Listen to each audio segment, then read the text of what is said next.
സാറാമേ എന്താ നീ കാണിച്ചത്? ആ എന്നാ രണ്ടിലൊന്നും അറിഞ്ഞിട്ടേ ഉള്ളൂ. ഒന്നുകിൽ എന്റെ പട്ടി അല്ലെങ്കിൽ നിന്റെ ചട്ടി.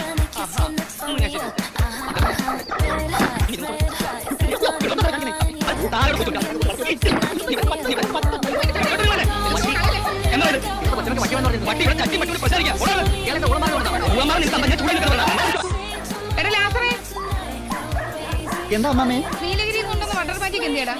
അത് ഇവിടുത്തെ തണ്ടർ ബോയ്സ് അടിച്ചു മാറ്റി കാണത്തില്ല. അല്ല ഇത് എന്റെ പട്ടിപ്പട ഇവിടെ ഉണ്ടായിട്ട് എന്നതാടാ ഒരു പ്രയോജനം? വിശക്കുമ്പോ കുറയ്ക്കുന്നുണ്ടല്ലോ. കറിയൊക്കെ എന്തിയടാ? അപ്പുറത്തിരുന്ന് പട്ടിയുടെ പേ നോക്കും. മോശത്തിന് ഇന്ന് ഞാൻ കൊല്ലി ഞാൻ അവിടെ നിന്ന് ഒരു കാര്യം, ഒന്നുകിൽ നിങ്ങൾ നിങ്ങളുടെ ഈ പട്ടിപ്രേമം നിർത്തണം, അല്ലെങ്കിൽ എല്ലാത്തിനെയും കൊണ്ട് വേറെ എവിടെങ്കിലും മാറി താമസിക്കണം. ഇതിലും ഭേദം അതാ. ഇവന്റെ അപ്പന്റെ അപ്പൻ ഗോൾഡ് മെഡൽ വാങ്ങിയിട്ടുള്ളതാ. എല്ലാത്തിനും ഞാൻ എലി വിഷം വെച്ച് കൊല്ലും. എലി വിഷം തിന്നാ എലിയല്ലേ ചാവൂ. ചങ്കി കൊള്ള വർത്താനം പറയരുത് സാറാമേ. അല്ലെങ്കിൽ തന്നെ പട്ടികളുടെ തറവാട്ട് മഹിമയെ പറ്റി നിനക്ക് എന്നെ മനസ്സിലാവാനാ? അത് മനസ്സിലാക്കാൻ കഴിയാത്തോണ്ടാ എന്റെ അപ്പച്ചനെ അബദ്ധം പറ്റിയത്. ഞാനും എന്റെ പട്ടികളും സമാധാനമായിട്ട് കഴിഞ്ഞോട്ടെ. നീ ഇപ്പൊ വലിച്ചെറിഞ്ഞ ആ പട്ടിയില്ലേ, അവൾ എവിടെ തേരുന്ന അറിയാം? ജർമ്മൻകാരിയാ, അല്ലാതെ നിന്നെ